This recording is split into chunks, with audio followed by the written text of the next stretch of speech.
Grabe, napakaangas talaga ng mga gold na nakikita ko dito.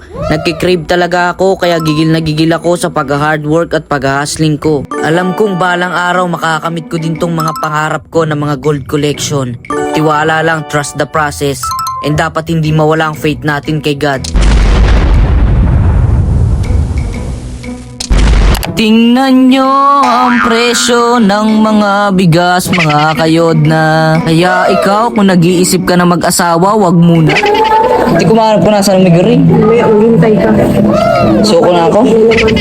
Wala, si mami na lang maghahanap. Siya nakakaalam kung nasan yun. Mahala siya. Basta ako okay na ako sa dulce. Tapos tinapay na wet bread. Para high protein. Sabay kuha ng piatos mga kayod na high protein nga. Nag-workout pero binabanata naman ng mga chichirya. Yung tatlong yan mga kayod na tag-iisa kami dyan nila kuya. Hindi ko nakuha si Daddy. Ako si kuya. Oo ako si Daddy. Anak na. Sarap yan. Cream na lang anak. Alat yung barbecue. Sarap yan. Kuha ako si Daddy. Sour and cream. Kalimutan ko ikuha si Daddy. Ito na kay Daddy. Sour cream. Pupunta muna tayo mga kayod na sa bilihan ng gold kasi nagkikrave na naman ako sa mga bagong gold ngayon na lumalabas mga kayod na. Pinapangarap ko kasi tingnan nyo, ang angas talaga. Tingnan nyo, hala, grabe, dami talaga pagpipilian dito. Nakaka-crave talaga bumili kaso isa lang talaga ang ating problema mga kayod na. Wala tayong pera. Yun lang Syempre walang masamang mangarap, di ba? Palag lang tayo ng palag. Kayang kaya natin to. Walang susuko. Sa mga gold collection, gusto ko makamit. Hindi ko nakita kanina. Spicy. Wala namang hindi manghang. Ito, hindi manghang sa baba. Kaso, isa-isa. Ito ang favorite migureng na binibili sa amin nila mami, mga kayod na. Ayan talaga yung pansit kanto namin dito. Simula bata pa ako, yan yung kinakain namin. Siguro mga 9 years old pa lang ako noon mga kayod na, yun yung pagkakatanda ko. Dinakma ko lang biglang Magnolia whole chicken mga kayod na. Akala ko kasi sa cashier na ang diretso. Yung pala kikilo muna. Kikilo pa ba ito? Yes! Sorry. Kala ko isahan lang. Wala, sorry sa inyo talaga mga kayod na. Taga-bundok kasi tayo doon tayo lumaki. Actually kakababa ko lang talaga ng bundok ngayong araw. Joke lang mga kayod na. Actually lumaki talaga ako sa Villa Quintana, Malaya, Pililla, Rizal. Yan ang hometown ko. Shout out sa mga kababata ko. Oh. Kala ko Sabi sa'yo na ikikiluin. Lalagyan ng price. wala nang kilo-kilo yun. Ngayon ay pakwan naman ang bibili natin. That is one of my favorite fruits talaga mga kayod na. Pero ang pinaka-favorite ko talagang fruit ay coco melon. Joke lang. Pero sabi sa akin ni mami mga kayod na dito, ako na daw ang magpakilo nitong pakwan. Para naman masanay daw ako at magkaroon naman daw ako ng alam sa buhay kahit papano. Yes, tapos na naka-grocery na rin tayo ng ating miguring.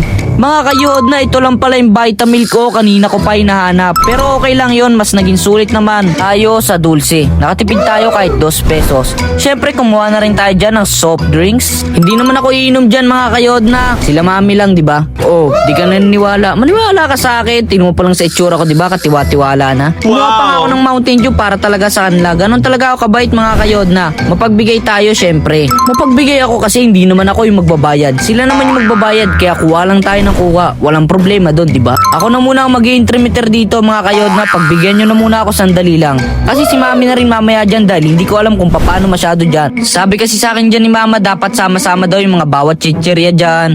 Yung sabon para isang pansyan lang tapos isang punch ng miguring, ganon. Basta may pattern daw dyan hindi ko naman alam, bahala kay dyan. And yes, syempre tapos na tayo ngayon mga kayod na. Medyo napahaba ng konti ang resibo natin kasi medyo napasarap din yung pamimili namin dyan ni mama. Kunin natin muna yung tricycle ko.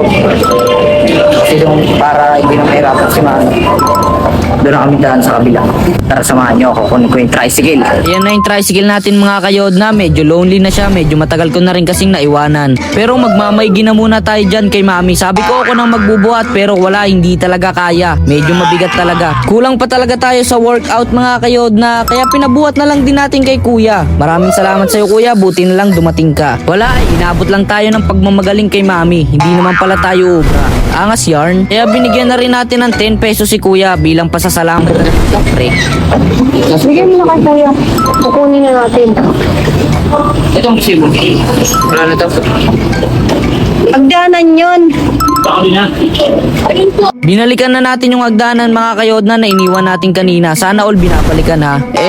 Syempre ako na rin nagbuhat dito mga kayodna kasi ayoko mahirapan si Mami. Love na love ko yan eh. Nga pala mga kayodna, hindi ako marunong magtali ng hagdan. Kaya nakisuyo na lang tayo kay Bossing. Syempre papatalin lang natin sa kanyang hagdan. Yun nga lang mamaya mga kayodna, may aalalayan siyang sasakyan na aatras. Natiway siya mga kayodna. Ako sa tiway lagi, sa tiway lang ako kakapit. Ang lupit pa naman ng mga skill sana dito ni Kuya. Kaso nga lang natiway talaga siya. Siyempre babawi tayo dyan.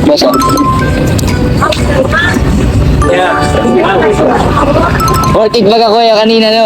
Worth it yung kanina, tiniway ka eh. Thank you. Thanks God mga kayodna, natapos na natin ang ating misyon.